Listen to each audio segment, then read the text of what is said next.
அருட்பெருஞ்சோதி அருட்பெருஞ்சோதி தனிப்பெரும் கருணை அருட்பெருஞ்சோதி. எல்லா உயிர்களும் இன்புற்று வாழ்க, வள்ளல் மலரடி வாழ்க வாழ்க, கொல்லா விரதம் குவளை எல்லாம் ஓங்குக, நல்லோர் நினைத்த நலம் பெறுக, நன்றி நினைத்த எல்லோரும் வாழ்க இசைந்து. உலக மக்களே, அறிவார்ந்த அன்பர்களே, ஆண்மனேய ஒருமைப்பாடுடைய அன்பர்களே, அருட்பெருஞ்சோதி ஆண்டவருடைய திருவிளையாடலை பார்த்து கொண்டிருக்கிறோம். அருட்பெருஞ்சோதி ஆண்டவர் இந்த பிரபஞ்சம் தோன்றிய காலத்திலிருந்தே எவ்வளவோ திருவிளையாடல்கள் செய்திருந்தாலும் கூட கலியுகத்தினுடைய கடைசி திருவிளையாடல் 1823ஆம் ஆண்டு தொடங்கி 30/1/1874 இரவு 12 மணி வரையிலும் அருட்பெருஞ்சோதி ஆண்டவருடைய திருவிளையாடல் தொடர்கிறது. இந்த 51 ஆண்டுகள் 1823ஆம் ஆண்டு தொடங்கிய திருவிளையாடல் கலியுகத்தினுடைய கடைசி கட்டத்தில் 1874 ஆண்டுகள் வரை, அதாவது 51 ஆண்டுகள். இந்த 51 ஆண்டுகளை 8 ஆண்டுகளாக பிரித்து தனது மகனுக்கு அருளை கொடுத்து கொண்டிருக்கிறார் என்பதை நாம் பார்த்து கொண்டிருக்கிறோம். காரணம், தன் மகனை, தன்னுடைய செல்வ பிள்ளையை இந்த பூலோகத்திற்கு ஒரு தாயின் வழியாக வருவிக்க விட்டதற்கு காரணம், ஏற்கனவே இருந்த 4 யுகங்களிலுமே, கிரேத யுகம், திரேத யுகம், துவார யுகம், கலியுகம், 4 யுகங்களிலுமே சமயங்களும் மதங்களும் மார்க்கங்களும் தோன்றி அதை உருவாக்கியவர்கள், சமயங்கள் மதங்கள் மார்க்கங்களை உருவாக்கியவர்கள் தங்கள் கருத்துக்கு ஏற்றபடி எப்படியெல்லாம் நினைக்க தோன்றியதோ அப்படியெல்லாம் அவர்களுடைய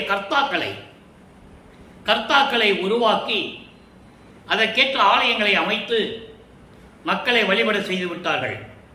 சைவ சமயத்தை சேர்ந்த தலைவன் சிவபெருமான் என்றும், வைஷ்ணவ சமயத்தை சேர்ந்த தலைவன் திருமால் என்றும், கௌபார சமயத்தை சேர்ந்த தலைவன் முருகன் என்றும், காணாபத்திய சமயத்தை சேர்ந்த தலைவன் விநாயகன் என்றும், சௌரம் சமயத்தை சேர்ந்தவன் சூரியன் என்றும், சாதனம் சமயத்தை சேர்ந்தவள் அம்மன் என்றும், இப்படியெல்லாம் தலைவர்களை உருவாக்கி ஆலயங்களை அமைத்து அதற்கு ஏற்றபடி வழிபாட்டு முறைகளை அமைத்து மக்களை வழிபட செய்து விட்டார்கள்.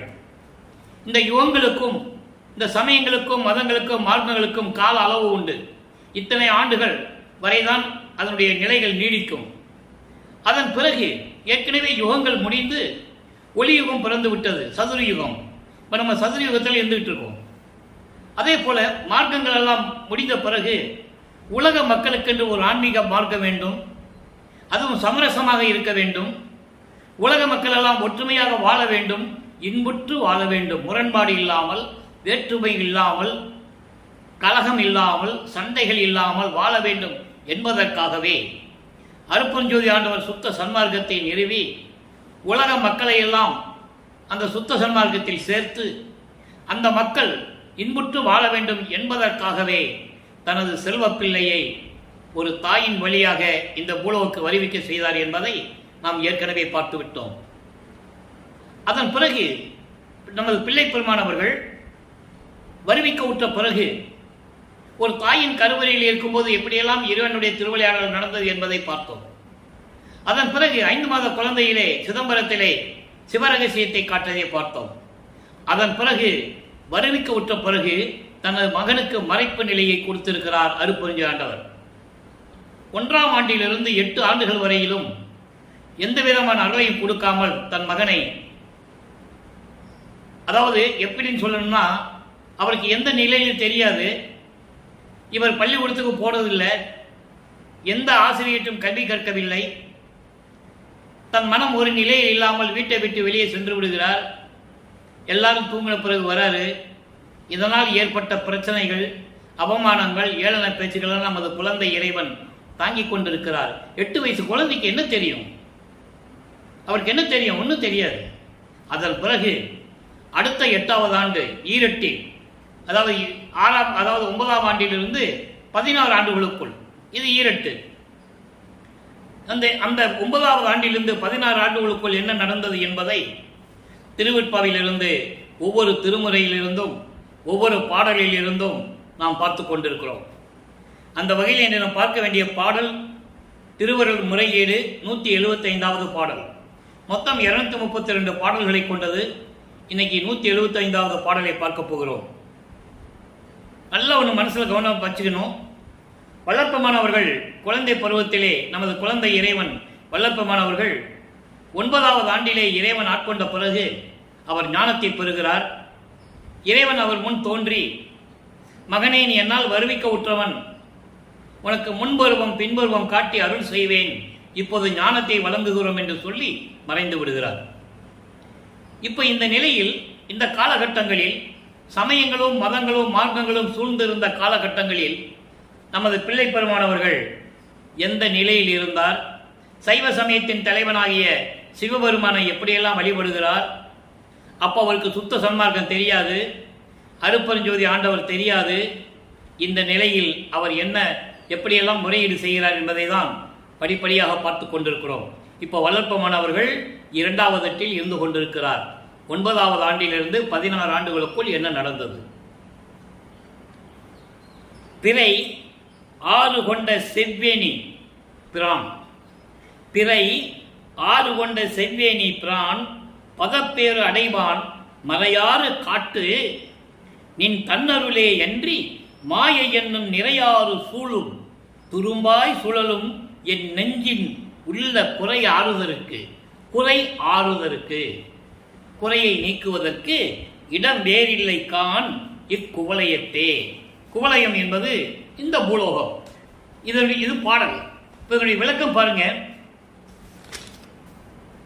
பிறை சந்திரனையும் கங்கையையும் கொண்ட செந்நிறம் சடையை உடைய இறைவனே, அப்படி இறைவனுடைய திருப்பேறு அடைகின்றவன், உன் மேன்மையான அருள் இல்லையெனில், உன்னுடைய மேன்மையான அருள் இல்லையெனில் மாயை என்னும் ஆற்று வெள்ளம் சூழ்ந்து, ஆற்று வெள்ளம் சூழ்ந்து அதில் துரும்பு போல சுழலும் என் மனதில் உள்ள குறையை நீக்குவதற்கு வேறு வழி எனக்கு தெரியவில்லை. இறைவனிடம் சொல்லுகிறார், முன்னால் வருவிக்க உற்றவன் நிலை எனக்கு அறிவித்து விட்டாய், நான் உனது மகன், எனக்கு தெளிவாகிவிட்டது, அதில் எந்த விதமான சந்தேகம் இல்லை. ஆனால் என் குறையை தீர்ப்பது யார்? மாயை என்னும் அந்த வெள்ளத்திலே சூழ்ந்து துரும்பு போல சுழன்று கொண்டிருக்கின்ற என் மனத்தில் உள்ள குறையை நீக்குவதற்கு வேறு வழி எனக்கு தெரியவில்லை. இந்த பூலோகத்தில் என் குறையை யாரும் தீர்க்க மாட்டார்கள், விரைவில் வந்து அருள்வாயாக என்று சொல்லி முறையீடு செய்கிறார். இப்போ வல்லற்பமானவர்கள் இந்த நிலையில் இருந்து கொண்டு அவர் இறைவனுடைய மகன் என்றோ இறைவனால் வருவிக்க விட்டவன் என்றோ யாருக்கையும் சொல்ல முடியாது. அது காலத்தின் கட்டாயம். அப்படிதான் அவர் இருக்கணும் சூழ்நிலையில் ஏற்கனவே ஒப்பந்தத்தின்படி பூலோகத்திற்கு வருவதற்கு முன்னாலேயே இறைவனிடம் ஏற்பட்ட ஒப்பந்தம், அவருடைய தந்தையிடம் ஏற்பட்ட ஒப்பந்தம், நீ வேஷம் மட்டும்தான் போடணும், யாருக்கிட்டையும் எதையும் சொல்லக்கூடாது. அதுக்கான பாடலுடைய விளக்கத்திலே நம்ம பார்த்து விட்டோம். ஆக இந்த நிலையில் இறைவனை அழைக்கிறார், முறையீடு செய்கிறார். சீக்கிரம் வந்து என்னை ஆட்கொள்ளும் மகனே, தந்தையே, நான் மகன் துன்பப்படுவது உனக்கு சரியாப்படுதா, யார் என் குறையை தீர்ப்பான் என்று சொல்லி இந்த பாடலை அருளியிருக்கிறார்கள். ஆக இந்த நிலையில் இருக்கும்போது 13வது ஆண்டில் அவர் திருவொற்றியூர் செல்லுகிறார். 13வது ஆண்டு ஞானம் கிடைத்த பிறகு திருவொற்றியூர் செல்லுகிறார். அங்கே போய் அவர் தியாகராஜ பெருமானை வணங்கி விண்ணப்பம் செய்து முறையீடு செய்து எப்படியாவது அருளை பெற வேண்டும் என்று சொல்லி திருவொற்றியூர் செல்லுகிறார். அவர் செல்லுகிறார் என்பதை விட அருட்பெருஞ்சோதி ஆண்டவர் உள்ளத்தை மகனுடைய உள்ளத்தை தூண்டி விடுகிறார். மனமே, என் மகனை திருவொற்றியூருக்கு அழைத்து செல் என்று தூண்டி விடுகிறார். அதற்கான விளக்கங்கள்லாம் நம்ம ஏற்கனவே பார்த்துருக்கோம். அது எப்போ சொல்லுவார்னா, மெஞ்ஞானம் கிடைச்ச பிறகு சொல்லுவார், என் மனசை தூண்டி விட்டதே நீ தானே திருவிளையாடல் செஞ்சேன்னு சொல்லுவார். இப்போ இந்த நிலையில் இருக்கும்போது 2ஆம் திருமுறை உருவாகிறது. நான் ஏற்கனவே கூறியது போல 113 பதியங்கள், 1207 பாடல்கள், 1207 பாடல்கள், இதுவரை 18 பதியங்களை பார்த்துருக்கோம். இந்த 18 பதியங்களுடைய ஒரு சின்ன சுருக்கம். இப்போ தியாகராஜ பெருமான் கோயிலுக்கு போகிறது, அங்கே நின்றுட்டு இறைவனை வேண்டுகிறது, ஒரு பிரயோஜனம் இல்லை. ஒருவேளை திருமுல்லை வாயிலுக்கு போனால் ஏதாவது கிடைக்குமோ என்று சொல்லி திருமுல்லை வாயிலுக்கு போகிறார். அங்கே மாசிலாமணி உருகுவார், பாடுவார், கெஞ்சுவார், ஒரு பிரயோஜனம் இல்லை. அதன் பிறகு திருவள்ளுவத்தாயத்துக்கு வருவார். திருவள்ளித்தாயத்துக்கு வரும்போது அங்கே அப்படிதான், அங்கே கந்த துணியை கட்டிகிட்டு இருக்கியே, யாரை ஏமாத்த இங்கே உட்காந்துட்டு இருக்க, எனக்கு கந்த துணி கொடு, நானும் கட்டிட்டு உன் பக்கத்தில் நிற்கிறேன், அப்பனும் பிள்ளையும் சேர்ந்து நிற்போம், உலகம் பார்க்கட்டும், உன் மேலே பழி வந்துருமே தான் நான் பயப்படுறேன் அப்படின்லாம் சொல்லுவார். ஆக இந்த 18 பதிகங்களும் அப்படி தான் போயிட்டு இருக்கும். அதன் பிறகு 19வது பதிகம் அருள்விடை வேட்கையிலே இன்று கடைசி பாடல் 10வது பாடல். ஒவ்வொரு பதியத்துக்கும் 10 பாடல் 12 பாடல் இப்படி இருக்கும். இப்போ அருள்விடை வேட்கை என்பது இறைவனிடமிருந்து எப்படியாவது அருளை பெற வேண்டும் என்ற ஒரு ஏக்கம், ஒரு தவிப்பு, ஒரு விருப்பம். என்ன சொல்றான்னு பார்ப்போம். மதிகொள் அன்பர் மனம் என்னும் திவ்ய பதிகொள் செல்வ படம் பக்கநாதரே. படம் பக்கநாதர் என்பது படம் எடுக்கிற பாம்பை கழுத்தில் அணிந்து கொண்ட இறைவனே என்று பொருள். சிவபெருமானை சொல்லுகிறார். அப்படிப்பட்ட இறைவனே, விதிகொள் துன்பத்தை வீட்டி அளித்த நீர் துதிகொள் வீர் என் துயரத்தை துரத்துமே. இது பாடல். இந்த பாட்டை விளக்கம் பாருங்க. அறிவில் சிறந்த அன்பர்களின் மனம் என்னும் கோயிலில், உள்ளம் என்னும் கோயிலில் என்று பல பாடல்களிலே பாடியிருப்பார். உள்ளம் என்னும் திருக்கோயிலாக கொண்டே என்று கூறுவார். அதே போல உள்ளம் என்னும் கோயில் என்னும் இடத்தில் அருளோடு விளங்கக்கூடிய பாம்பை கழுத்தில் அணிந்து கொண்ட இறைவனே, பாம்பை கழுத்தில் அணிகலனாக அணிந்து கொண்ட இறைவனே, அடியார்களுக்கு வினைகளால் ஏற்பட்ட விதிகொள் என்று சொல்லுகிறார். அடியார்களுக்கு வினைகளால் ஏற்பட்ட துன்பத்தை நீக்கி அருள் செய்த நீர் என் துயரத்தை ஏன் நீக்கவில்லை? என்னுடைய வணக்கத்தையும் விண்ணப்பங்களையும் நீ ஏற்றுக்கொண்டாலே, நீ என்கிட்ட நேரடியாக வரணும்னு அவசியம் இல்லை, நான் சொல்றதை நீ ஏற்றுக்கிட்டாலே போதுமே, ஏற்றுக்கொண்டாலே என் துயரமெல்லாம் ஓடிவிடுமே, அடியாருக்கு அருள் செய்கின்ற நீ எனக்கு மட்டும் ஏன் அந்த குறையை வைத்திருக்கிறாய்?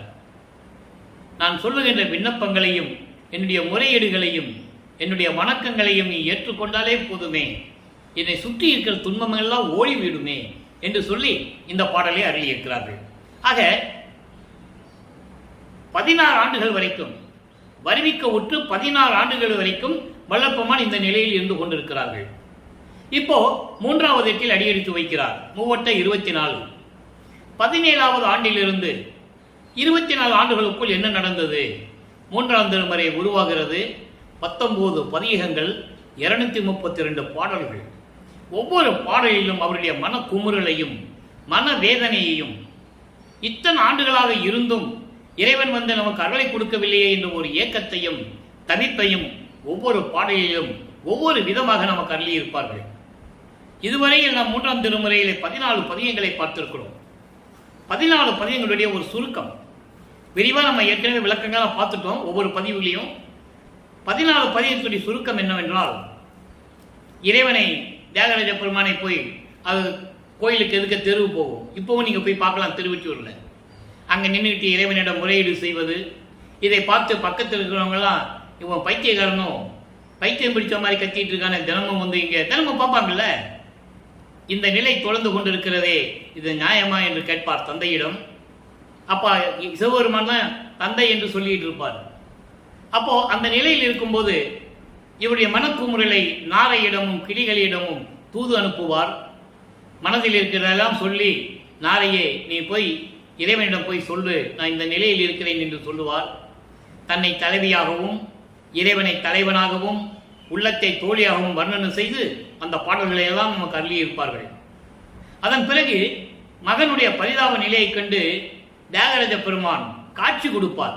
பேச மாட்டார், ஒன்றும் மாட்டார், காட்சி தான் கொடுப்பார். அதையெல்லாம் பார்த்து எப்படி ரசித்தேன் என்று பாடல்களிலே கூறியிருப்பார். அதன் பிறகு ஒரு குலத்தி பெண்ணிடம் போய் குறி கேட்க சொல்லுவார்.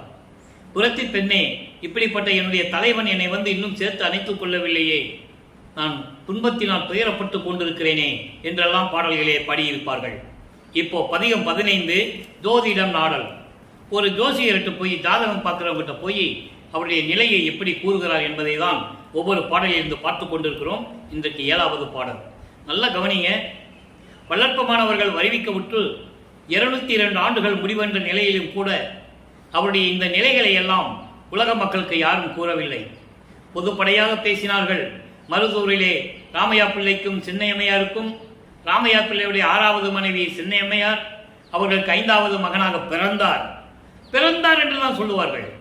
வருவிக்க உற்றவர் என்று சொல்ல தெரியல, அவங்களுக்கு தெரியல. இல்லை, அவ்வளவுதான். வருவிக்க உற்றவனுக்கு வயது இல்லை, பிறப்பு இறப்பு இல்லை. அவர் ஒவ்வொரு யுகத்திலும் இருந்தவர் என்று வள்ளற்பமானி பாடல்களிலே கூறுகிறார். ஊழிது ஒரு ஊழி உளவினும் அழியா உடம்பை அளித்தனன், ஊழிதோறும் ஊழி உயிர்தழைத்து ஓங்கினன், ஊழிதோறும் ஊழி உழப்பராது ஓங்கி வாலி என்று எனக்கு வைத்த நன்னிதியே. இப்படி நிறைய இடங்களிலே கூறுவார். ஆக அப்படியெல்லாம் இருந்தார். அதுக்கப்புறம் அவங்க அப்பா இறந்துட்டாரு, அவங்க அம்மா சின்ன கவனம் போனாங்க, அங்கேயும் இருக்க முடியல.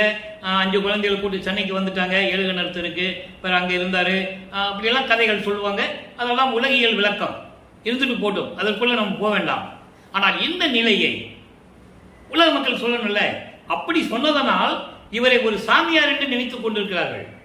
நீங்க நல்லா புரிஞ்சுக்கணும், இந்த வள்ளலார் ஊழியனுக்கு அந்த ஆதங்கம் இருந்து கொண்டே இருக்கிறது.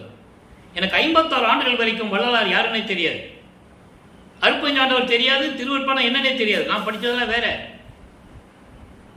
வடலூர் வந்து என்னை ஆட்கொண்ட பிறகு இங்க வந்துதான் எனக்கு வள்ளலார் யாருன்னு தெரியும். எனக்கு தமிழ் இலக்கியமே தெரியாது. 6 திருமுறைகளுக்கும் எனக்கு விளக்கம் கொடுத்து 3 வருஷம் சதுரகிரியில் உட்கார வச்சு எழுத வச்சு என்ன அழகு பார்த்தார். மலேசியாவுக்கு போய் என்னை பேச வைத்தார். 1 மாதம் மலேசியாவில் பேசியிருக்கேன், ஒவ்வொரு சங்கத்தில் போய். ஆந்திரா, கர்நாடகா எல்லா இடத்துலையும் பேசியிருக்கேன். ஆனால் இதில் ஒரு சின்ன விஷயம் என்றால், ஒரு தடவை என்னை பேச அழைத்தால் மறு தடவை அந்த இடத்துக்கு என்னை கூப்பிட மாட்டாங்க. காரணம், திருவருட்பாவில் இருக்கின்ற உண்மையை மக்களிடம் சொல்லும் போது அவர்களால் ஏற்றுக்கொள்ள முடியவில்லை. பொதுப்படையாக உலகிலே சொன்னது விளக்கங்கள்லாம் வேறு. ஒவ்வொரு பாடலிலிருந்தும் இறைவன் வளர்ப்பமானுடைய நிலையை உலக மக்களுக்கு சொல்லி இருக்க வேண்டும். யாரும் சொல்லலை. நல்லா புரிஞ்சுக்கணும். நீங்க மற்றவர்களை குறை சொல்வதற்காகவோ நமது நோக்கம் அல்ல. ஆனால் திருவருட்பாவின் உண்மைகளை மக்களிடம் சொல்லி இருக்க வேண்டும் அல்லவா? 202 ஆண்டுகளாக வல்லப்பமானவர்கள் இறைவனாகி அருப்பஞ்சாண்டவராகி 152 ஆண்டுகள் முடிவடைய நிலையில் இருக்கிறோம். சொல்லலையே. இப்ப சொல்றாரு பாருங்க. இப்போ அந்த ஜாதகம் கேட்க போறாரு, அதெல்லாம் பார்த்துட்டு எப்படி அவர் நிலையை கூறுறார் பாருங்க. தக்க விதியின் மகத்தோடும் தலையும் அளித்தார், தன் அழியார் மிக்க வளம் சேர் திருவுற்றி மேவும் பரமர், வினையன் தன் துக்க மகள சுகமளிக்கும் தொடர்பு உண்டோ இல்லையோ, ஒக்க அறிந்தீர் ஜோதிடம் பார்த்து உரைத்தீர் புரிநூல் உத்தமரே. அவர்கிட்ட போய் சொல்றாரு, எப்படிப்பட்ட இறைவன் சொல்றாரு. அதாவது படைக்கும் தொழிலை செய்யக்கூடிய பிரமனின் ஆணவத்தையும் ஒரு தலையையும் கிள்ளி எடுத்தவர், ஒரு தலையையும் கிள்ளி எடுத்தவர். அதோடு மட்டுமல்ல, தயவும் கருணையும் கொண்ட இறைவன், மிகுந்த வளம் சூழ்ந்த எழில்மிகு திருவொற்றியூரில் இருக்கின்ற இறைவன். ஜோசியருக்கு சொல்றார், ஜாதகம் பார்க்கிற விட்டாய், இப்படிப்பட்ட இறைவன் இந்த வினையனின் துன்பம் நீங்க அருளை கொடுக்க வாய்ப்பு உண்டா இல்லையா? ஏன்னா அந்த சந்தேகம் அவருக்கு வருவது இயற்கை. வரிக்க உற்று 24 ஆண்டுகள் வரைக்கும் எந்த விதமான அருளையும் கொடுக்கவில்லை, இறைவனுடைய மகன் என்று தெரியும். அப்ப அவருக்கு எப்படி இருக்கும்? இது இப்படியே போயிருமா? தன்னுடைய மனக்குமுறலை ஒரு ஜோதிடர்கிட்ட போய் சொல்ற மாதிரி உலக மக்களுக்கு தெரிவித்துக் கொண்டிருக்கிறார். அவர் வருவாரா, வரமாட்டாரா? அருளை கொடுப்பாரா, கொடுக்க மாட்டாரா? பூநூல் அணிந்த உத்தமரே,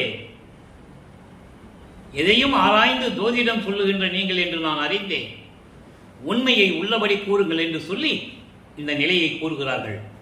ஆக பாடலுடைய மைய கருத்து, உலக மக்களே, நமக்காகத்தானே அருளியது திருவருட்பா. அந்த கான்செப்டை புரிஞ்சுக்கணும். முதல்ல அவருடைய நிலையை வெளியே சொல்ல முடியாது.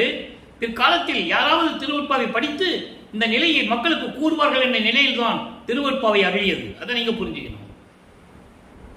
அப்போ இந்த நிலையில் இருக்கும்போது, உலக மக்களே, நான் இறைவனால் வருவிக்க உற்று 24 ஆண்டுகள் வரையிலும் எந்த விதமான அருளை பெற முடியாமல் நான் தவித்துக் கொண்டிருக்கிறேன். அவர் வந்து என்னை அருள் கொடுப்பாரா, கொடுக்க மாட்டாரா, என்னை ஆட்கொள்ளுவாரா, ஆட்கொள்ள மாட்டாரா என்று கூட எனக்கு தெரியவில்லை. ஏதாகுமோ, என்ன ஆகுமோ என்று கூட எனக்கு தெரியவில்லை. இந்த நிலையில் நான் இருந்து கொண்டு இருந்தேன் என்று இந்த பாடலை நமக்கு அருளியிருக்கிறார்கள். ஆக 24 ஆண்டுகள் வரைக்கும் இந்த நிலைதான் தொடர்கிறது. இன்னும் 4 பதியங்கள் தான் நம்ம பார்க்க போறோம் 3ஆம் திருமுறையில். அற்புதமா இருக்கும். கடைசி பதியம் 19வது பதியத்தில் இவர் பார்த்த உடனே தானே தெருவழியா ஓடுவார். இவர் விடாப்படியா பிடிச்சிருவாரு. இன்னைக்கு நீ கருவறையிலேருந்து வெளியே உன்னை விடவே மாட்டேன் அப்படின்னு அந்த உறுதியா பிடிச்ச உடனே இவர் ரோட்ல போய் நிற்பாரு. இவரை பார்த்த உடனே கருவறையில் எந்திரிச்சு தலைதறிக்க ஓடுவார் சிவபெருமான். யார் சொன்னது மக்கள் கிட்ட? வளப்பமான பார்த்து சிவபெருமான் தியாகராஜ பெருமான் தெருவழியா ஓடினதை யார் சொன்னது? இவர் பின்னாலே ஓடுவார். கேட்பார், பதியத்தை பார்க்க போறோம், அருமையான பாடல்கள். அப்ப இவர் பின்னாலே ஓடுவாரு. இறைவா நில்லு நில்லு ஓடுவாரு. உங்ககிட்ட சிக்க மாட்டேன், இன்னும் நாள் இருக்கு, இன்னும் ஆண்டுகள் இருக்கு, நீ பெரிய எடுத்து போய் நம்ம அதெல்லாம் சமாளிக்க முடியாது, உன் கேள்விக்கு என்னால் பதில் சொல்ல முடியாது, பின்னால பார்க்கலாம்னு சொல்லிட்டு ஓடி போயிடுவார். இந்த நிலையெல்லாம் வரப்போது பார்க்க போறோம். ஆக 24 ஆண்டுகள் வரைக்கும் இந்த நிலை வரைக்கும் எந்த விதமான அருளையும் இறைவனிடமிருந்து அவர் பெறவில்லை. எங்க போனாலும் நடந்துதான் போகணும். அவர் திருவொற்றியூர் போனாலும் சரி, திருமுல்லைவாயில் போனாலும் சரி, திருவள்ளித்தாயத்துக்கு போனாலும் சரி, ஒரு பாடல்ல அருமையா சொல்லுவாரு, நான் இப்படியெல்லாம் வந்து உன்னை கெஞ்சிக்கிட்டு இருக்கேனே, ஒருவேளை அருணைக்கு வந்தாலும் அருணை கொடுப்பியோ? எங்க? திருவண்ணாமலைக்கு. திருவண்ணாமலைக்கு பெயர் அருணைன்ற ஒரு பெயர் உண்டு. நமக்கு திருவப்பா படித்ததுனால எனக்கு தெரியும், இல்லைன்னா எனக்கு தெரிஞ்சிருக்காது. அருணைக்கு வந்த ஒருவேளை அருளை கொடுப்பியோ? நாங்க வரவா அப்படின்னு திருவொற்றியூர் வச்சு கேட்கிறேன். அங்க வந்தால் நான் நடந்து தானே வேணும். என்னை துன்புறுத்துறது உனக்கு என்ன சந்தேகம்? உனக்கு என்ன சந்தோஷம்? எனக்கு சந்தேகமா இருக்கு. நீ என்னை தெருவில் விட்டுருவேன்னு நான் அன்னைக்கே சொன்னேன். நீ பூலோகத்துக்கு போவாங்கன்னு சொல்லும் போதே நான் சொன்னேன், நான் போக முடியாதுன்னு சொன்னேன். லட்சுமி சரஸ்வதி அனுப்பி என்னை சமாதானப்படுத்துறதுக்காக என்னை வணங்கி பாட்டு பாடி ஆடி என்னை சந்தோஷப்படுத்துறதுனால நான் சம்மதிச்சேன். பாட்டு இருக்கு, யாரும் மறுக்க முடியாது. இந்த நிலையில தான் இருந்ததாலே நான் என்னை வர வச்சேங்க. இப்போ வந்து நீ வாட்டிக்கு இருந்தா என்ன அர்த்தம்னு கேட்பார். அது ஒரு பக்கம் இருக்கட்டும். இப்போ 24 ஆண்டுகள் ஆகிவிச்சு, எந்த விதமான அருளை பெற முடியவில்லை. இப்போ வல்லற்பமன் அவர்கள் 4வது எட்டில் அடியெடுத்து வைக்கிறார். 4:32. இன்னைக்கு அருமையான பாடல், நீங்கள்லாம் எதிர்பார்த்த பாடல். அருட்பிரகாச மாலையிலே 100 பாடல்கள் உண்டு. இன்னைக்கு 95வது பாடல். இந்த பாடலை பார்ப்பதற்கு முன்னால் ஒரு சிறிய விளக்கம். 25வது ஆண்டிலிருந்து 32 ஆண்டுகளுக்குள் அந்த 8 வருஷத்துல என்ன நடந்தது? 27வது ஆண்டில் தனக்குடி அம்மையாருக்கு திருமாங்கல்யம் பூட்டி, அதாவது தாலி கட்டி, அந்த அம்மாவுக்கு மோட்ச வீட்டை கொடுத்து விமோசனத்தை கொடுக்கிறார். அது அந்த அம்மாவுக்கு தாலி கொட்டினோடனே அந்த அம்மாவுக்கு தெரியும் முற்பிறவியிலே என்ன நடந்தது என்றது அந்த அம்மாவுக்கு தெரியும். அதன் பிறகு மறைப்பு நிலையை உருவாக்கி கொடுக்கிறார் இறைவன். யார்த்தையும் சொல்லக்கூடாது என்ற நிலை அந்த அம்மாவுக்கு ஏற்பட்டு விட்டது. அதை நீங்க நல்லா புரிஞ்சுக்கணும். அதனால அந்த அம்மா யார்த்தையும் சொல்லலை. உலகியல்ல கூட ஒரு விளக்கம் சொல்லுவாங்க, மாமாவை ஒன்று சொல்லாதீங்க, அவருடைய நிலையை நான் புரிஞ்சுக்கிட்டேன், அவர் அப்படியே விட்டுருங்க. இவர் துறவரம் போட்டு வெளியே போறேன்னு சொல்லும்போது அந்த குடும்பத்தை சார்ந்தவர்கள் எல்லாம் இவரை சாடும்போது, ஏன்பா இந்த மாதிரி செஞ்சிட்டு இருக்க ராமலிங்கா அப்படின்னு சொல்லும்போது அந்த அம்மையார் சொன்னதாக ஒரு செய்தி உண்டு. மாமா ஒன்று சொல்லாதீங்க யாரும், அவர் தாலி கட்டின உடனே அவரை என்னை மனைவியாக்குனதே பெரும் பாக்கியம், அந்த நிலையை நான் புரிந்து கொண்டேன், அவர் அவர் அவர் இஷ்டத்துக்கு நீங்க விட்டுருங்க அப்படின்லாம் சொன்னதாக செய்திகள் உண்டு. உண்மையாக கூட இருக்கலாம், அதுதான் உண்மை. ஆக இந்த நிலையில் இருக்கும்போது அங்கே திருமணத்தின் போது பிரம்மன், திருமால், ருத்திரன், மகேஸ்வரன் போன்ற பதத்தலைவர்களும் 5 தொழில்களை செய்யக்கூடிய தலைவர்களும் நாகாதிபனாகிய இந்திரனும் விண்ணோர் வேந்தன் என்று சொல்லுவார் வளர்ப்பமான் மற்றும் தேவர்களும் முனிவர்களும் ரிஷிகளும் அங்கே திருமணம் மேடையிலே இவர் இருக்க அங்கே திருமணம் நடக்கின்ற நிகழ்ச்சியிலே அவர் உட்கார்ந்து கொண்டிருக்கிறார்கள். அப்போ தந்தையும் தாயும் வரவில்லை என்று இவர் மனம் இயங்குகிறது. அந்த நிலையை இன்னைக்கு நம்ம பார்க்க போறோம். அதற்கு முன்னால் இதெல்லாம் முடிஞ்ச பிறகு இவர் என்ன பண்றாரு? திருமணம் முடிஞ்ச உடனே உறுதியுடன் இனிமே திருமுல்லைவாயிலுக்கோ திருவொற்றியூருக்கோ திருவள்ளித்தாயத்துக்கோ போகக்கூடாது, எங்கேயுமே போகக்கூடாது. எங்க போனால் நடந்து போகணும், நடந்து நடந்து கால் வலிக்கிடும். அதனால வீட்டுக்குள்ளே இருக்கிற இடத்துல சென்னையிலே கதவை பூட்டி, ரெட்டை கதவை பூட்டி தாப்பா போட்டார். இனிமேல் எங்கேயும் போக போறதில்ல, இறைவன் வந்தா வரட்டும்னு சொல்லி உள்ள உட்கார்ந்துட்டார். உறுதியுடன் உட்கார்ந்துட்டாரு. இது இறைவனுக்கு தெரிந்து விட்டது. இறைவனுக்கு தெரிந்த உடனே மகன் துன்பப்பட்டது அவருக்கு தெரியல, மகனுடைய கோபம் நியாயமானது என்று நினைத்து விண்ணுலகத்திலிருந்தே பூலோகத்திற்கு அந்த தெரு வழியாக மண்ணிலே கால் பதித்து நடந்து வருகிறார். அதை வல்லப்பெருமான்கள் சொல்லுகிறார். திருவடிகள் எப்படிப்பட்ட திருவடிகள் எல்லாம் மண்ணிலை கால் பதித்து கால் சிவக்க வலிக்க நடந்து வந்து தெருக்கதவை திறந்து என்னை அங்கே அழைத்து அருள் கொடையை கொடுத்தார் என்று கூறுவார். அந்த நிலையை இன்னைக்கு பார்க்க போறோம். இது பிரபஞ்சத்தின் உண்மை. யாரும் இதுவரைக்கும் சொல்லவே இல்லை. திருமணத்தின் போது பிரம்மன் திருமணம் அங்கே இருந்தாங்க, வாழ்த்துனாங்கன்னு யாருமே சொல்லலை. ஏன் சொல்லலை? திருவருப்பை படிக்காம இருந்திருக்கிறார்கள்? இல்லை, மறைக்கப்பட்ட உண்மைகள். இப்ப அந்த பாடலை பார்க்க போறோம். நல்லா கவனிங்க. மனப்போது வீற்றிருந்தன, மனப்போது வீற்றிருந்தான் மாலவன் மற்றவரும். என்னுடைய திருமண நிகழ்ச்சியை நடக்கும்போது அங்கே திருமால் மற்றவரும் சொல்லுகிறார். பிரம்மன், ருத்திரன், மகேஸ்வரன், சதாசிவம் போன்ற மதத்தலைவர்களும் தேவர்களும் விண்ணோர்களும் சத்தர்களும் சக்திகளும் முத்தர்களும் முனிவர்களும் எல்லா ரிஷிகளும் அங்கே இருக்கிறாங்க. மக்கள் கண்ணுக்கு தெரியாது, மானிட கண்ணுகளுக்கு அவங்களுக்கு தெரிய மாட்டாங்க. நீங்க சினிமாவில் கூட பார்த்துருப்பீங்க. புராண படங்களை பார்க்கும்போது வானத்தில் அப்படியே வர்றதும், அரக்கர்களுக்கு தேவர்களுக்கு வானத்திலேயே சண்டை நடக்கிறதும், பறந்து போறதும் அப்படிலாம் நீங்க பார்த்துருப்பீங்கல்ல. அந்த மாதிரி மனிதர்களுக்கு தெரியாது. அங்க உட்கார்ந்து இருக்காங்க. மனப்போது வீற்றிருந்தான் மாலவன் மற்றவரும் மன அழுக்கு ஆறுற சிறியேன் வருந்திய நாள் அந்தோ.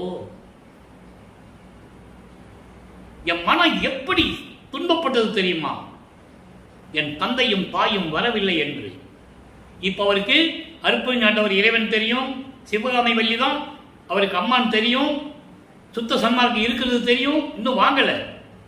இனிமே சமயங்களையும் மதங்களையும் விடணும். தனக்கொடியம்மையாருக்கு தாலி கட்டியாச்சு அந்த உறவை, அந்த பற்றை நீக்கணும். சரிய கிரிய யோகம் 12 நிலைகளை நீக்கணும். இதெல்லாம் இனிமே தான் நடக்கும். நல்லா புரிஞ்சுக்கணும் நீங்க. அப்போ அந்த நாள் எனக்கு எப்படி இருந்தது தெரியுமா என்று கூறுகிறார். அப்போ தந்தையும் தாயும் மகனுடைய திருமணத்தை பார்க்கவில்லை. அப்போ மகனை எப்ப வாழ்த்த வந்தார்கள் உலகத்துக்கு சொல்லணும் இல்லையா? இது சுத்த சன்மார்க்கத்தை பெற்ற பிறகு 6ஆம் திருமுறையிலே கூறுகிறார். ஏற்கனவே இந்த பாடலுக்கு நான் விளக்கம் கொடுத்திருக்கேன். இன்னைக்கு அருட்பிரகாச மாலையில் இந்த பாடல் வந்ததுன்னா இன்னொரு தடவை விளக்கம் கொடுக்க வேண்டிய கடமை இந்த வள்ளலார் ஊழியனுக்கு உண்டு. மக்களுக்கு தெரியணும்ல. 50வது பதிகம் திருநிழல் புகழ்ச்சி, 4வது பாட்டு. எங்க இருக்கிற பாட்டுக்கு எங்க கனெக்ஷன் இருக்கு பாருங்க. அதான் நான் ஏற்கனவே சொன்னேன், கனெக்டிவிட்டி. திருவருட்பாவில ஒவ்வொரு பாடலுக்கும் ஒரு கனெக்டிவிட்டி உண்டு, கனெக்ஷன் உண்டு. இப்போ திருமணத்துல எல்லாம் நிக்கிறாங்க, இவர் அப்பா அம்மா வரலன்னு மனசு கஷ்டப்படுறாரு. அப்ப எப்போ வந்தாருன்னு உலக மக்களுக்கு சொல்லணும். சொல்றாரு பாருங்க. எருதில் உழைத்திருந்தேனுக்கு இறங்கி அடிசிறியேன் இருந்த இடத்தனை தேடி தேடி இணைப்பரிமான் ஈர்க்கும். இணைப்பரிமான் ஈர்க்கும். இணைப்பரிமான் என்று 2 குதிரைகள் இழுக்கக்கூடிய ஒரு தேர். இணைப்பரிமான் ஈர்க்கும் ஒரு தேர் ஊர்ந்து, தேர் அப்படியே வருது. என்னை உடையவளோடு அடைந்தே. உடையவள், உடையவள்னா சிவகாமி வள்ளி. ஏன்னா இவரும் மணமக்கள் உள்ள இருக்கிறாங்க. திருமணம் ஆன உடனே என்ன பண்ணுவாங்க, மணமக்களை ஒரு அறைக்குள்ள போக சொல்லுவாங்க, கதவை சாத்திக்கிட்ட சொல்லுவாங்க. அப்ப சொல்றாரு, உடையவளோட அடைந்து உள்வாயில் தாழ் பிடித்து பயத்தோடு நின்ற என்னை. அதாவது அந்த தாப்பால அந்த 2 ரெட்ட கதவை எப்பயும் மூடிட்டே வராரு. அப்ப அந்த சந்தில பார்க்கிறாரு, 2 குதிரை மாட்டின தேர் இவரை நோக்கி வந்து கொண்டு இருக்கிறது. அங்கே அருப்பறிஞ்சார்கள் சிவகாமி வள்ளியும் அமர்ந்திருக்கிறார்கள் தேரிலே. இங்கே வந்து தன் மகனை அழைக்கிறார்கள். இவர் பார்க்கிறாரு, வருதி என்ற 2 கரங்கள் அழைத்து, அசைத்து அழைத்து, வாமகனே வாமகனே என்று சொல்லி வாழ்த்தி விட்டு சென்று விடுகிறார்கள். வருதி என திருக்கரங்கள் அசைத்து அழைத்த பதியே. எவ்வளவு பெரிய ஒரு அற்புதமான நிகழ்வு. திருமணத்தின் போது எப்படியெல்லாம் அங்கே அமர்ந்திருந்தார்கள் எல்லோரும். தந்தையும் தாயும் வரவில்லை என்று மகன் இயங்கும் போது தனியாக 2 குதிரை மாட்டின தேர்ல வந்து மணமக்களை வாழ்த்து விட்டு சொல்லுகிறார்கள். இந்த நிலை முடிந்த பிறகு இவரு கதவை சாத்திக்கினாரு. இனிமே கதவை திறக்க போறான்னு முடிச்சுட்டாரு, ஒரே உறுதியா இருந்துட்டாரு. இப்போ இறைவன் வந்து எப்படி அருளை கொடுக்கிறார் நல்ல கவனிங்க. கனப்போதும் தறியாமல் கருணை அடி வருந்த கங்குலிலே நடந்து இரவிலே நடந்து வந்து என்னை கருதி ஒன்று கொடுத்தாய், ஒரு அருள் கொடையை. ஐயோ மகன் இதுவரைக்கும் துன்பப்பட்டு விட்டானே என்று நினைத்து மகனை இந்தா என்று சொல்லி ஒரு அருள்கொடையை கொடுத்தாய். உனப்போது நல்ல கவனிக்கின்ற 2 வரி ரொம்ப முக்கியமான வரி, அருமையான வரி, பிரபஞ்சத்தின் உண்மையை கூறக்கூடிய வரி. வல்லபெருமானுடைய கடவுள் நிலையை, அவருடைய ரகசியத்தை கூறுகிறார். இங்கே நல்லா கவனிக்கணும். உனப்போது நோக்கினன் முன் உளவு அறியாமையினால், உளவு அறிந்தேன் இந்நாள், உளவு அறிந்தேன் இந்நாள் என் உள்ள மகிழ்வுற்றேன். அதாவது உன்னாலே மண் உலக்கு வருவிக்க செய்து எனக்கு மறைப்பு நிலையை கொடுத்து விட்டாய். எனக்கு எதுவுமே தெரியாது, நீ என்ன திருவிளையாடல் செய்வேன்னு எனக்கு அப்ப தெரியாது. இருந்ததினால், அப்படி நான் இருந்ததினால் இதற்கு முன்னால் நடந்ததை அறியாமல் இருந்து விட்டேன். உன்னுடைய சிவ ரகசியத்தை நான் அறியாமல் இருந்து விட்டேன். நான் நினைக்கும் போதெல்லாம் அந்த ரகசியம் எனக்கு தெரியவில்லை. வீணாக பொழுதை கழித்துக் கொண்டிருந்தேன். ஏன் இப்படியெல்லாம் நடக்கிறது என்று நினைத்தேனே தவிர உன்னுடைய உளவை, சிவ ரகசியத்தை என்னால் அறியாமல் இருந்து கொண்டிருந்து விட்டேன். ஆனால் அந்த ரகசியத்தை இப்போது அறிந்து விட்டேன். நீ அருளை கொடுத்து விட்டாய், அதனால் அந்த ரகசியத்தை அறிந்து விட்டேன், உள்ள மகிழ்வுற்றேன். அப்போ இவருக்கெல்லாம் தெரிஞ்சிருச்சு. விண்ணுலகத்தில் எப்படி இருந்தாரு, அங்கே அருப்பஞ்சாண்டவர் ஒரு ஆண்மகனை தன் அருளால் பெற்றெடுத்து சிவகாமி வெள்ளியிடம் கொடுக்கும்போது, தேவியே பவளத்தாலும் வைரத்தாலும் மாணிக்கத்தாலும் வைகுடத்தாலும் அலங்கரிக்கப்பட்ட தொட்டிலே எனது மகனை சீராட்டி பாராட்டி அருளமத ஊட்டி வளர்த்து கொடுப்பாய் என்று சொல்லிய பாடல்கள் எல்லாம் திருவருட்பாவிலே உண்டு. யாரும் மறுக்க முடியாது. அப்படிப்பட்ட என் தாயிடம் கொடுத்ததை என் தாய் என்ன பண்ணினாள், பூலோகத்திலே ஒரு செவிலி தாயிடம் ஒப்படைத்து விட்டாள். அவ்வளோ கிழிந்த துணியிலே தொட்டில் கட்டி என்னை ஆட்டி விட்டால், என்னை என்னென்று கூட பார்ப்பதில்லை. அழகா சொல்றாரு பாடல்கள்ல, யாரும் மறுக்க முடியாது. அவ்வளவு விளக்கங்கள் இருக்கு திருவருட்பாவில். இங்கு பேசக்கூடிய கருத்துக்கள் அத்தனையுமே திருவருட்பாவில் இறைவனால் அருளப்பட்டது. என் சொந்த கருத்து ஒரு கருத்து கூட இங்கு சொல்ல முடியாது. ஆக அப்படியெல்லாம் சொல்லுவார். அதான் இங்க கூறுகிறார். அப்படி கங்குலிலே இரவிலே நடந்து வந்து வாமகனே என்று சொல்லி என் கையிலே அருள்கொடை கொடுத்தாய். இதற்கு முன்னால் எனக்கு அந்த சிவரகசியம் தெரியாததனால், அந்த உளவு தெரியாததனால் நான் வீணாக பொழுதை போக்கிக் கொண்டிருந்தேன். இப்போ நான் அறிந்து விட்டேன், என் உள்ளம் மகிழ்வுற்றேன். எவ்வளவு அற்புதமான பாடல். தனப்போது மறைகள் எல்லாம் தனித்தனி நின்று ஏத்த, அதாவது வேதங்கள் எல்லாம் உடனே விரைந்து வந்து காலம் கடத்தாமல், அதான் தனப்போது என்று சொல்லுகிறார்.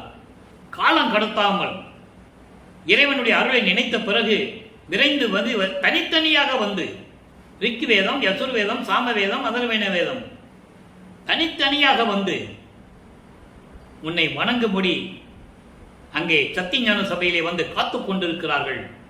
அப்படிப்பட்ட இறைவனே, ஆனந்த தாண்டவம் செய்கின்ற இறைவனே, பேரின்பமாக திருவிளையாடல் செய்து கொண்டிருக்கின்ற இறைவனே, எனக்கு இப்படியெல்லாம் அருளை கொடுத்து விட்டாய் என்று சொல்லி இந்த பாடலை அறிவிக்கிறார். ஆக திருமணத்தின் போது நடந்த நிகழ்வுகள், மணமக்களை 2 குதிரை மாட்டின தேர்ல வந்து மணமகனை வாழ்த்திய நிகழ்ச்சி எவ்வளவு அருமையாக கூறியிருந்தார்கள் என்பதை நீங்கள் புரிந்து கொள்ள வேண்டும். உலகில் என்ன சொன்னாங்க, கல்யாணம் ஆயிடுச்சு, அன்னைக்கு முதல் நாள் இரவுல தலைமையில திருவாசக புத்தகத்தை சுமந்து கொண்டு போய் நலக்கொடி அம்மா கிட்ட கொடுத்தாருன்னு சொன்னாங்க இல்லையா? அது செவி வெளி வந்த செய்திகள், பலவிதமாக கூறுவார்கள். ஆனால் உண்மை என்ன? திருவாசகத்தை புத்தகத்தை சுமந்துட்டு போனாருன்னு எங்க திருவருட்பால இருக்கு? அவர் என்ன சொல்றாரு, 2 குதிரை மாட்டின தேர்ல வந்து என்ன வாழ்த்துனாங்கன்னு சொல்றாரு. இதெல்லாம், இந்த விளக்கங்கள் எல்லாம் உள்ள போனா இன்னும் நிறைய பேசலாம். அது ஒரு பக்கம் இருக்கட்டும். இப்ப நீங்க உண்மையை புரிஞ்சுக்கிட்டீங்க. திருமணத்தின் போது சும்மா சாதாரணமா நடக்கல, விண்ணவர்கள் எல்லாரும் வந்து நிக்கிறாங்க அங்க. அப்ப இவருடைய நிலை என்ன, அதை புரிஞ்சுக்கணும். எல்லாருமே இவரை வணங்குகிறார்கள் என்று சொல்லுவார். அந்த பாடல்கள் நான் நிறைய தடவை 4 வருஷமா யூடியூப்ல பேசிட்டு இருக்கேன். தினமும் 1 மணி நேரம் பேசிட்டு இருக்கேன், விளக்கங்கள் கொடுத்துட்டு இருக்கேன். பேசிக்கின்றேன்னு சொல்றதை விட ஒவ்வொரு பாடலுக்கு விளக்கம், ஒவ்வொரு பதியத்திலையும் 6 திருமுறைக்கு விளக்கம் நான் சொல்லிக்கிட்டே இருக்கேன். பாருங்க, நம்ம யூடியூப்ல போய் பாருங்க. அப்பதான் வள்ளற்பெருமானை பத்தி உங்களுக்கு தெரியும். ஆக இப்படியெல்லாம் நிலைகள் நடந்து 32வது ஆண்டிலே இறைவனை எல்லாரையும் பெற்றுக்கொண்டு சமயங்களையும் மதங்களையும் மார்க்கங்களையும் கூறப்பட்ட அந்த நிலைகளை எல்லாம் விட்டுவிட்டு பற்றுகளை அறுத்துவிட்டு உலகியல் வாழ்க்கையை துறந்து இப்போ சுத்த சன்மார்க்கத்தை வாங்குவதற்காக சிவஞான வெளிக்கு சென்றார். அங்கே தன் மகனை வரவேற்ற அருட்பெருஞ்சோதி ஆண்டவர் அங்கே சத்தியஞான சபையிலே பொற்றவையும் சிற்றவையும் இருக்கக்கூடிய சத்தியஞான சபை, அதே சபை தான் இங்கே அமைச்சார் வள்ளற்பெருமானவர்கள். அதை நம்ம பின்னால் சொல்ல போகிறோம். இப்போ 5வது எட்டு முடிய போகுது இன்றோடு. நாளையிலிருந்து 6வது எட்டில் அடியெடுத்து வைப்பார் வள்ளற்பெருமானவர்கள். 6வது எட்டு என்பது 41வது ஆண்டிலிருந்து 48 ஆண்டுகளுக்குள் என்ன நடந்தது. அப்போ கருங்குழியிலே உறைவிடமாக இருந்த வள்ளற்பெருமானவர்கள் அங்கிருந்து வந்து வடலூரிலே உறைவிடமாக கொள்ளுகிறார். அது நாளையிலிருந்து நம்ம பார்க்க போறோம். அதுக்கப்புறம் இங்கே இருந்து விட்டு 4 ஆண்டுகள் இருக்கிறார். இங்கே இருந்து விட்டு அங்கே சித்திவிழாவை மேட்டுக்குப்பம் சென்று விடுவார். அங்கே 4 ஆண்டுகள். ஓகேவா? அதான் கிளைமேக்ஸ். இப்போ இன்னைக்கு திருவிளையாடல 6ஆம் திருமுறையில் என்னென்ன சொல்றாரு என்பதை பார்க்க போறோம். பதிகம் 94 அழிவுறா அருள் வடிவ பேரு, அழியாத அருள் வடிவத்தை பெற்ற பாக்கியத்தை கூறுகிறார் 6வது பாடல். இப்போ சுத்த சன்மார்க்கத்தை வாங்கிட்டு வந்தாச்சு, சாகா கல்வியை கற்றுட்டு வந்தாச்சு, தத்துவ சித்தியை வாங்கியாச்சு. தத்துவ சித்தி தத்துவ வெற்றி என்பது அருமையான ஒரு பதிகம். 20 பாடல்கள் உண்டு. இனிமேல் தான் நம்ம பார்க்க போறோம். இனிமேல் அந்த பாடல்களை நம்ம பார்க்க போறோம். இப்பெல்லாம் அது பெண்டிங்ல இருக்கு. உத்தரஞான சிதம்பர மாலை, தத்துவ வெற்றி, தலைவியிடம் தலைவனை பற்றி சொல்லுவது, உலக மக்களுக்கு உண்மையை சொல்லுவது, இந்த பதியங்கள் இருக்கு. அது இங்கே நாளைக்கு வடலூருக்கு வந்த பிறகுதான் அந்த பதியங்களை நம்ம ஓபன் பண்ணுவோம். ஆக தினமும் பாருங்க, நீங்க சாதாரண விஷயம் இல்லை. இப்ப இந்த பாடல் என்ன சொல்ற பார்ப்போம். சிறந்த பேரொளி திருச்சிற்றம்பலத்திலே திகழ்கின்ற பெரு வாழ்வே, துறந்த பேர் உள்ளத்து அருட்பெருஞ்சோதியே, சுகப்பெருநிலையே, நான் மறந்திடாது செய் விண்ணப்பம் திரிவி மடுத்து அருள்புரிந்தாய். பிறந்த இவ்வுடல், நல்லா கவனிக்கணும். பிறந்த இவ்வுடல் சொல்றாரு. வருவிக்க உற்ற உடல் என்று சொல்லவே இல்லை. காரணம், வருவிக்க உற்றவர் தான் அவரு. ஏன் பிறந்த உடல் சொல்றாரு? உலக மக்களுக்கு விலக்கி சொல்லணும். அப்ப அவர் பிறந்தாருன்னா மனிதனாகவே தானே சித்தரித்தார்கள். கடைசி வரைக்கும் மனிதன் துறவி, கடைசியில் ரூமுக்குள்ள போனாரு, மறைஞ்சிட்டாரு, முடிஞ்சு போச்சு. அப்படிதான் சொன்னாங்க. பிறந்த இவ்வுடல் என்றும் இங்கு அழிவுறா பெருமை பெற்றுடுமாறே எனக்கு கொடுத்து விட்டாய் என்று சொல்லுகிறார். திருச்சிற்றம்பலத்திலே அருளோடு விளங்கிக் கொண்டிருக்கின்ற எனது அருட்பெருஞ்சோதி ஆண்டவரே, கொலையும் புலையும் தவிர்த்தவர்களுடைய உள்ளத்தில் வாழ்ந்து கொண்டிருக்கின்ற அருட்பெருஞ்சோதியே. அதான் சொல்றாரு, துறந்த பேர், சுத்த சன்மார்க்கத்தின் முக்கிய நெறி கொலையும் புலையும் தவிர்ப்பது. கொலையும் புலையும் தவிர்த்தாலே அவன் சுத்த சன்மார்க்கத்தில் இருக்கின்றவன். அவர்களுடைய உள்ளத்தில் தான் அருட்பெருஞ்சோதி இருப்பாரு. அதை இங்க அருமையா சொல்றாரு. அதை நீங்க புரிஞ்சுக்கணும். சும்மா அருட்பெருஞ்சோதி சொல்லிட்டு எல்லாத்தையும் சாப்பிட்டுக்கிட்டு எல்லா கோயிலுக்கும் போயிட்டு சங்கற்ப விருப்பங்களில் ஈடுபட்டுக்கிட்டு இருந்தா அருட்பெருஞ்சோதி அங்க இருக்க மாட்டாரு. அதை இங்க சொல்றாரு, துறந்த பேர், கொலையும் புலையும் தவிர்த்தவர்கள் உள்ளத்தில் இருக்கின்ற அருட்பெருஞ்சோதியே, பேரின்பமான இறைவனே, நான் செய்த விண்ணப்பங்களை மறக்காமல் உன் காதிலே கேட்டு உன்னாலே வருவிக்க உற்ற உடல், இந்த மனித உடல், மனித பிறப்பு என்று நினைத்துக் கொண்டிருக்கிறார்களே உலக மக்கள், அந்த எண்ணங்களை எல்லாம் மாற்றி எனக்கு அழிவுறாத உடம்பை கொடுத்து விட்டாயே என்று கூறுகிறார். அதான் இந்த பாடலுடைய விளக்கம். பேரருள் வாய்மையை விளத்தல், இறைவனிட்டு அந்த அருமை பெற்றதை, அருளை பெற்றதை சொல்லுவது. நல்லா கவனிக்கணும். அற்புதமான பாடல். செத்தவார் எழுக என சிந்தை செய்யும் முன்னம் சிரித்து எழவே இத்தாரணையில் அருட்பெருஞ்சோதி எனக்கு அளித்தாய். செத்தவர்களை எழுப்புவது, அதாவது செத்தவர்களை எழுப்ப வேண்டும் என்று நான் சொல்லுவதற்கு முன்னாலேயே எனக்கு இந்த பூலோகத்தில் அருட்பெருஞ்சோதியை கொடுத்து அருளை கொடுத்து விட்டாய். நான் செத்தவர்களை எழுப்பிக் கொண்டிருக்கிறேன். இங்கே செத்தவர்கள் என்பது சுத்த சன்மார்க்கத்தை தெரியாமல் இறந்தவர்கள். அவர்களுடைய ஆன்மாவை திரும்பவும் மனித பிறவி எடுக்க வைத்து அவங்களுக்கு அந்த ஒரு மனித உடலை கொடுத்து திரும்பவும் சுத்த சன்மார்க்கத்தின் நெறியை கற்றுக் கொடுக்க வேண்டும். அதே மாதிரி இறந்தவர்கள் என்பது சுத்த சன்மார்க்கத்தை தெரிந்தும் கூட பின்பற்றாதவர்கள், அவர்களையும் கொண்டு வர வேண்டும். நீங்க அகவல்ல படிச்சீங்கன்னா ரெண்டுக்கும் வித்தியாசம் தெரியும். செத்தவர்கள் இறந்தவர்களே வரும், அவ்வளவு விளக்கம் இருக்கிறது நண்பர்களே. செத்தவர்கள்னா செத்து போன பணத்தை எழுப்பதில்லை.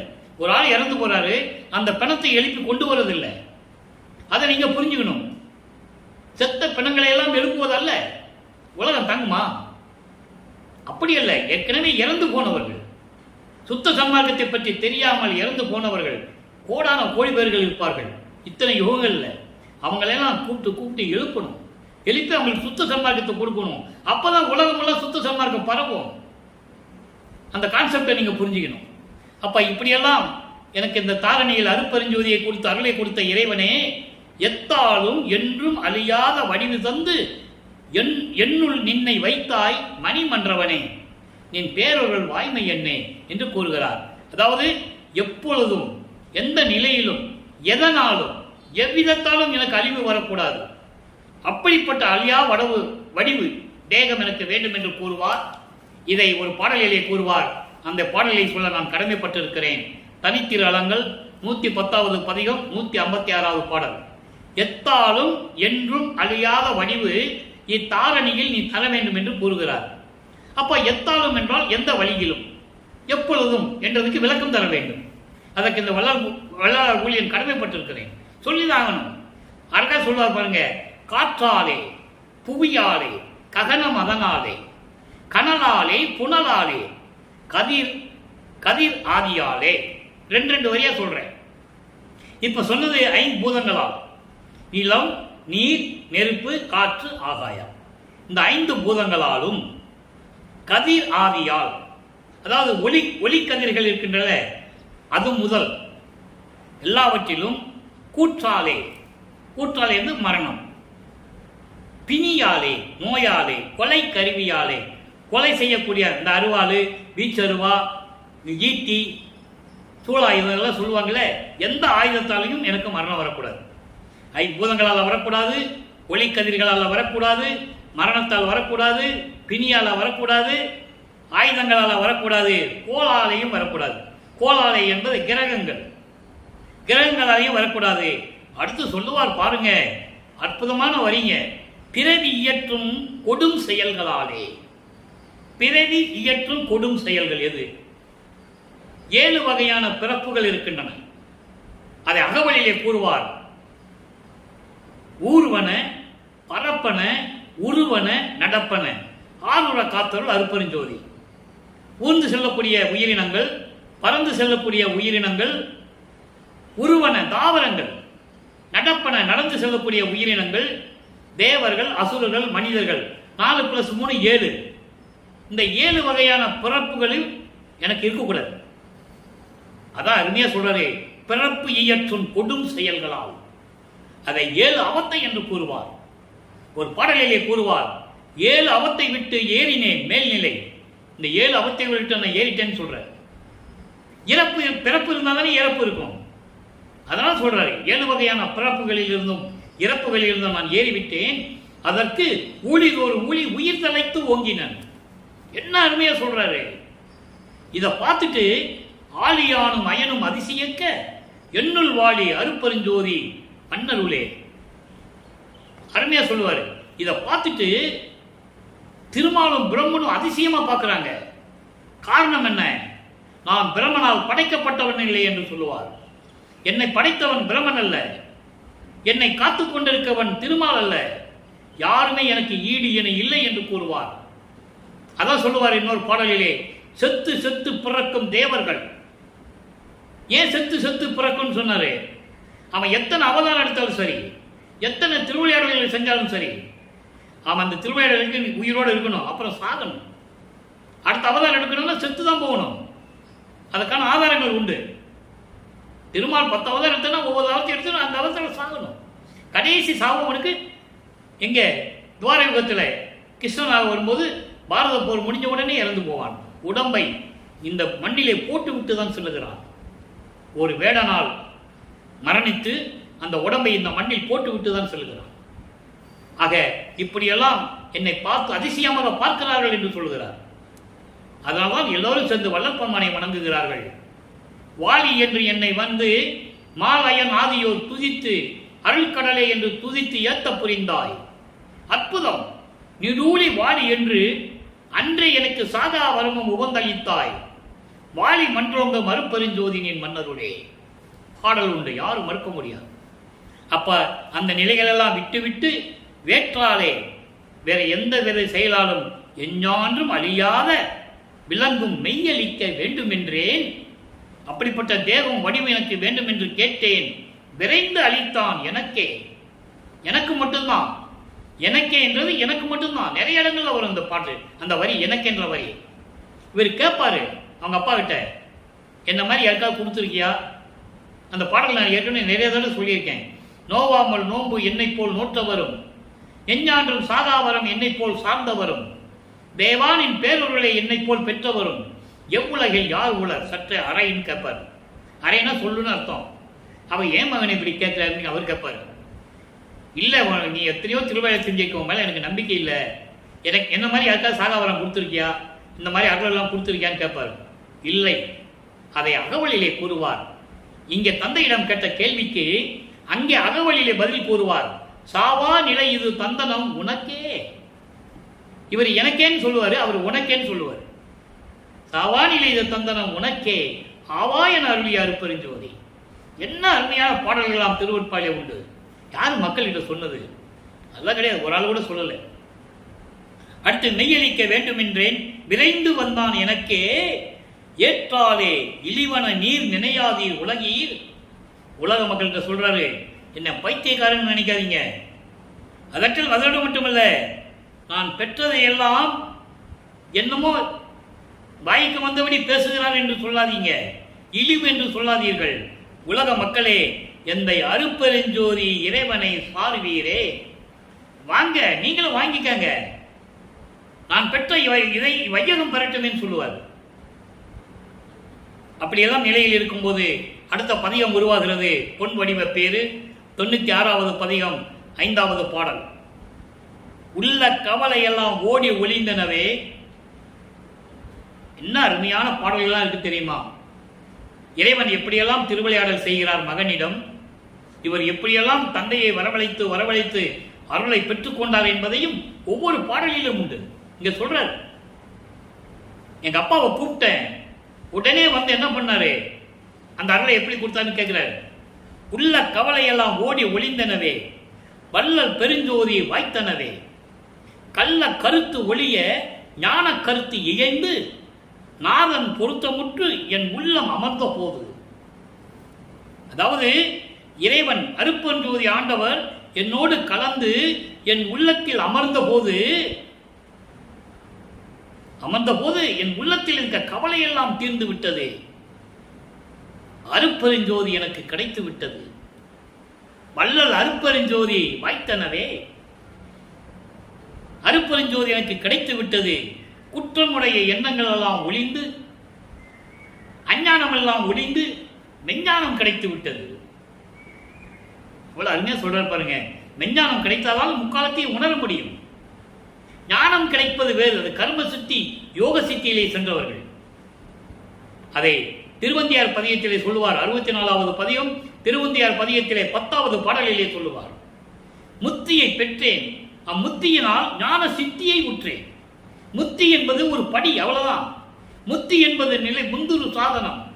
அத்தகைய அருட்பெருஞ்சோதி அகவல்ல வரும். சித்தி என்பது நிலை சேர்ந்த அனுபவம், இறைவனை சேரக்கூடிய அனுபவம் தான் சித்தி. ஞான சித்தியை பெற்றவன் நான் ஒருவன் தான் என்று கூறுவார். அதனால் சித்தன் ஆனேன் என்று உந்திப்பெற நான் இறைவனாகிவிட்டேன் என்று சொல்லுகிறார்.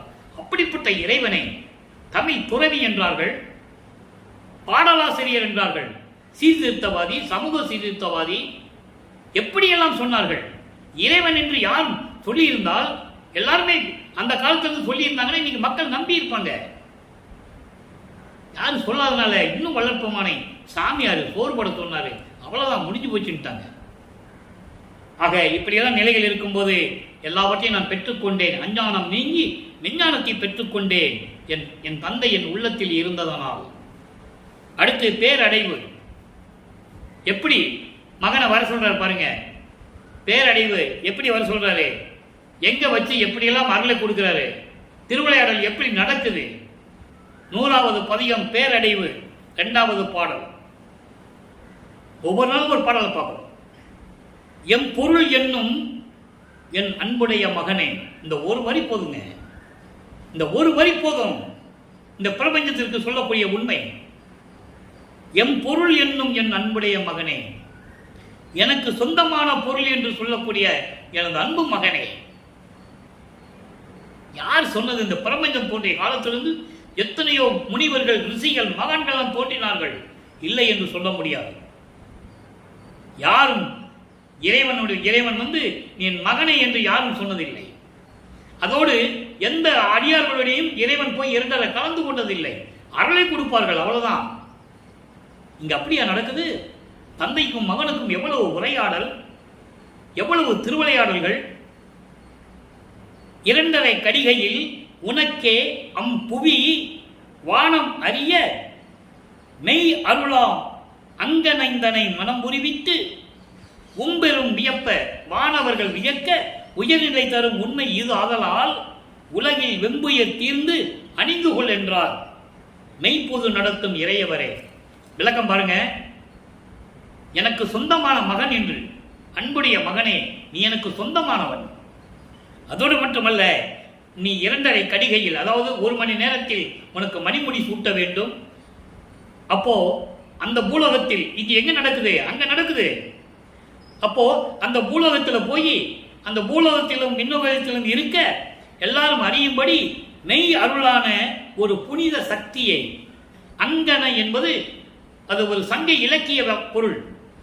அங்கனை என்பது சங்க இலக்கிய பொருள். அங்கனை என்பது ஒரு புதிய சக்தி, புதிய சக்தி. அந்த சக்தியை உனக்கு நான் கொடுக்க போகிறேன். அதாவது கடவுள் நிலையை உனக்கு கொடுக்க போகிறேன். மனம் புரிவித்து. மனம் புரிவித்து என்பது மாலையிடுவதல்ல, அருளை கொடுப்பது. அந்த ஒரு புதிய சக்தியை, கடவுள் நிலையை உம்பர் வியக்க, தேவர்களெல்லாம் வியக்கும்படி உயர்நிலை தருகிறோம். நான் தருகிறேன். கடவுள் நிலையை உனக்கு தந்து விட்டேன். எனக்கு அப்புறம் நீதான் என் வாரிசு. தெளிவா சொல்வார் ஒரு படத்துல, என் வாரிசு என்று என் கையிலே காப்பு கட்டினார் என்று சொல்லுவார். காப்பு என்பது நீங்க கேள்விப்பட்டிருப்பீங்க, நாட்டாமா கையில அவர் காலத்துக்கு பிறகு அந்த நாட்டாமையை செய்வதற்கு அந்த காப்பு தான் குறியீடு. அந்த காப்பை பார்த்தோன்னு சொல்லுவாங்க நாட்டாமா வர்றாருன்னு. அதே போல அந்த மகன் உயர்நிலையை தருவதும் உண்மை இது. அதனால் இனிமேல் இதை பெற்றுக்கொண்டு உலகில் எந்த விதமான துயரம் இல்லாமல் நீ வாழ்வாயாக என்று சொல்லி பூலோகத்திற்கு அனுப்பி விடுகிறார். இன்னும் ஆண்டுகள் இருக்கிறதே. இப்ப 40 ஆண்டுகள் முடிந்து விட்டது. இன்னும் 11 ஆண்டுகள் இருக்கு. அப்படி அனுப்பி விடுறாரு. அப்போ இங்க உலக மக்களுக்கு சொல்றாரு, உய்வகை உரைத்தல். உலக மக்களுக்கு சொல்றாரு. எப்படி சொல்றாரு? வாரம் செய்த பொன்மன்றிலே நடிக்கும் பொன்னடிக்கே ஆரவாரம் செய்து அணிந்தவருக்கு முன் அரி அயன் முதல்வர் வீரம் செல்லாது. அருமினோ வேதன் மேல் ஆணை ஓரம் சொல்லுகின்றேன், ஓரம் சொல்கிறேன், நடு நின்று சொல்லுகின்றேன் உலகில். விளக்கம் பாருங்க. உலக மக்களே, நான் ஓரவஞ்சனையாக எதுவும் சொல்லவில்லை. ஒருதலை பட்சமாக நான் எதையும் கூறவில்லை. சமரசமாக நடு நின்று நியாயத்தை, நேர்மையை, நீதியாக சொல்லுகிறேன் உலக மக்களே. எப்படி? அருளோடு விளங்கும் பொற்றவையிலே இருக்கின்ற எனது தந்தை திருவடிக்கு ஆரம் செய்து அணிந்தவருக்கு முன், ஆரம் செய்து அணிந்தவருக்கு முன் என்பது சுத்த சன்மார்க்கத்தை சேர்ந்தவர்கள் எனது தந்தையினுடைய திருவடிக்கு பாடல்கள் அணிந்து பாடல்களை பாடி வணங்குகின்றார்கள் அல்லவா? அவர்களுக்கு முன்னால் இந்த பிரம்மனும் திருமாலுடைய வீரம் செல்லாது. தெளிவா சொல்றேன். சுத்த சன்மார்க்கத்தை சேர்ந்த அடியாருக்கு கூட சமமானவர்கள் இல்லை இந்த பிரம்மனும் திருமாலும். அவங்க வீரெல்லாம் இங்க செல்லுபடியாகாது. இவ்வளவு அருமையா சொல்றாரு பார்த்தீங்களா? இவ்வளவு விளக்கங்கள் திருவற்பாவில் இருக்கிறது. அப்படிப்பட்ட திருவடிக்கு பாடல்கள் அணிந்து பாடல்கள் செய்து வணங்குகின்ற சுத்த சன்மார்க்கத்தை சேர்ந்த சாதுக்களுக்கு முன் இந்த பிரம்மனும் திருமாலுடைய வீரம் செல்லாது, செல்லுபடியாகாது.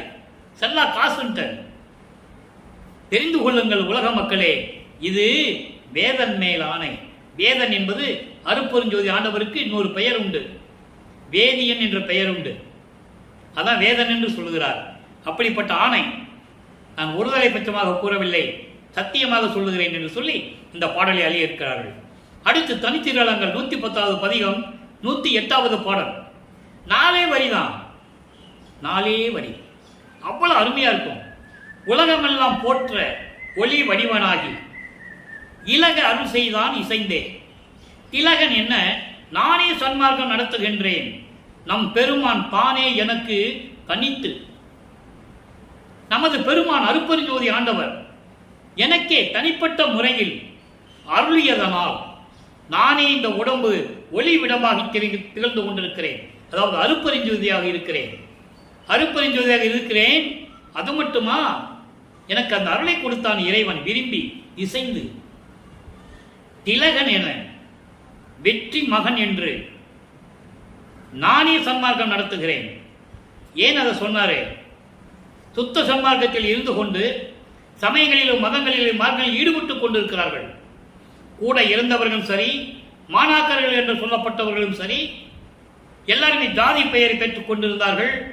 திருநீர் பூசிக்கொண்டு உத்தராட்ச மாலையை போட்டுக் கொண்டிருந்தார்கள். அதை இங்கே குறிப்பிட்டு சொல்லுகிறார்.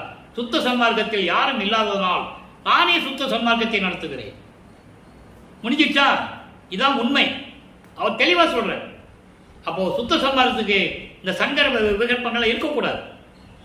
உருவ வழிபாடு, தீப வழிபாடும் செய்யணும். உருவங்கள் வச்செல்லாம் வழிபாடு செய்யக்கூடாது. குத்துவலை ஏற்றுறது, பூ போடுறது, தேங்காய் பழம் உடைக்கிறது, கற்பூரம் ஏற்றுறது, ஆராதனை கட்டுறது, இலையை வச்சு படையல் போடுறது, இன்னும் நடத்திட்டு இருக்கு. சுத்த சன்மார்க்கம் சொல்லி கொடி கம்பை ஏற்றுவாங்க, கொடி ஏற்றுவாங்க, கீழே ஃபுல்லாக நடக்கும். நான் பார்த்துருக்கேன், நான் பொய் சொல்லலை, சத்தியம் சொல்லுகிறேன். எந்த சபையிலும் சுத்த சன்மார்க்க வழிபாடு இல்லை என்பது எனது கருத்து. நான் பார்த்ததிலே 100க்கு 100 அப்படிதான் நடந்துகிட்டு இருக்கு. கொடி கம்பத்துக்கு போய் பூ போட்டு தேங்காய் பழம் உடைச்சி அங்க படையல் போட்டிருப்பாங்க. தேவையில்லை. அதனை இங்கே சொல்லுகிறார், நானே சன்மார்க்கம் நடத்துகிறேன் என்று. இறுதியாக ஒரு பாடல் விளக்கம் நண்பர்களே. 112வது பதிகம் மெய்யர்கள் வியப்பு 68வது பாடல். நல்ல கவனிங்க. அவ்வளவும் பிரபஞ்சத்தின் உண்மைகள், யாரும் சொன்னதில்லை. அயனும் மாலும் தேடி தேடி அலர்ந்து போயினர். அந்தோ இவன் முன் செய்த தவம் யாது என்பராயினர். மயனும் கருத மாட்டா தவள மாடத்து உச்சியே, வயங்கும் அணைமேல் வைத்தாயே இந்த சிறிய நாயை மெச்சியே. என்ன அருமையான பாடல் தெரியுமா? இறைவனுடைய அருட்பெருஞ்சோதி ஆண்டவரின் தந்தையினுடைய அடியும் முடியும் பார்க்க முடியாமல் பிரமனும் திருமாலும் தேடி தேடி அலர்ந்து போனார்கள். கண்ணீர் விட்டு கதறுகிறார்கள் என்று சொல்லுவார் ஒரு பாடலிலே. கண்ணில் அப்படியே தண்ணி வடிதான். எத்தனை யுகங்களா தேடிட்டு இருக்கோம், பார்க்க முடியலன்னு. பூத்திடும் அவனும் காத்திடும் அவனும் புல் விலங்கு உருக்கோடு மேடியும் ஏத்திடும் முடியும் கூத்திடும் அடியும் இன்னும் காண்கிறர் என்று சொல்லுவார். பிரமனும் திருமாலும் உரு மாறுறாங்க. பிரமன் அன்னப்பறவையாகவும் பிரமால் பன்றியாகவும் உருவெடுத்து போய் பார்க்கறாங்க. முடியல, பார்க்க முடியல, அழுகிறாங்கன்னு சொல்ற. நெடுமால் பன்றி என நெடுநாள் நேடியும் கண்டறியாத பூம்பாதங்கள் என்று சொல்லுவார். அதை இங்க சொல்றாரு. தேடி தேடி அலைஞ்சி பார்க்க முடியல. அவங்க சொல்றாங்களாம், இவன் ஒவ்வொரு யுகத்துல இருந்தான்பா, எப்படி தவம் செஞ்சான்னு எங்களுக்கு தெரியலேன்னு கேட்கிறாங்க. சொல்றாங்களாம். பிரமன் திருமாலும் இவன் முன் செய்த தவம் யாரு தெரியவில்லையே, நம்மளும் தான் எல்லா யுகத்திலும் இருந்தோம், யாரு இவன் என்ன தவம் செய்தான்னு புலம்பிட்டு இருக்காங்களாம் நமது வல்லற்பெருமானை பார்த்து. அதான் பெரிய விஷயம். மக்கள்கிட்ட யார் சொல்லலை, அதனால மக்களுக்கு தெரியாது. அவர் சொல்றாரு பாட்டில். அதுக்கடுத்து யமன் கூட எட்ட முடியாத இடம். மயன் என்ன யமன், அவன் எட்டாத இடமாகிய சுத்த சன்மார்க்க நெறியிலே. சுத்த சன்மார்க்க நெறி அதான் தவள மாடத்து உச்சின்றார். தவள மாட உச்சி என்பது சுத்த சன்மார்க்க நெறி. அந்த சுத்த சன்மார்க்க நெறியிலே விளங்கி கொண்டிருக்கின்ற சுத்த சிவஞான வெளியிலே கொண்டு போய் என்னை வைத்து விட்டாயே. சுத்த சன்மார்க்க நெறியில் இருக்கிற சுத்த சிவஞான வெளி, அதான் 16வது நிலை. ஈரென்ன நிலை இயம்பும், நீங்க அகவல் படிச்சிருந்தா தெரியும். அது ஈரென் நிலை இயம்பும் அந்த நிலையை கொண்டு என்னை வைத்தாயின்னு சொல்லுவார். ஈரெட்ட 16. அதான் கடவுள் நிலை அறிந்த அம்மையமாதம். ஆக இப்படியெல்லாம் கொண்டு போய் எனக்கு அருள் கொடுத்து திருவிளையாடல் செய்து என்னை கடவுள் நிலையில் வைத்து விட்டாயே என்று கூறுகிறார் வல்லபெருமான் அவர்கள். எனவே அன்பர்களே, நீங்களும் சுத்த சன்மார்க்கத்தில் இணைந்து கொலையும் புலையும் தவிர்த்து தீப வழிபாட்டை, ஜோதி வழிபாட்டை மேற்கொண்டு இறைவனை வணங்கி எல்லாவற்றையும் பெற்றுக்கொண்டு இந்த வையகத்திலே நீங்கள் வாழ்வாங்க வாழ வேண்டும், நோயற்ற வாழ வேண்டும் என்று இறைவனுடைய தயவாலையும் கருணையாலையும் வாழ்த்து விடைபெறுகிறேன். இந்த வள்ளலார் ஊழியன். மீண்டும் நாளை சந்திப்போம். நன்றி, வணக்கம். அருட்பெருஞ்சோதி அருட்பெருஞ்சோதி தனிப்பெருங்கருணை அருட்பெருஞ்சோதி. நாளையும் இறைவனுடைய திருவிளையாடல் தொடரும். கண்டு மகிழ்ந்து இறைவனுடைய அருளை பெற்றுக் கொள்ளுங்கள்.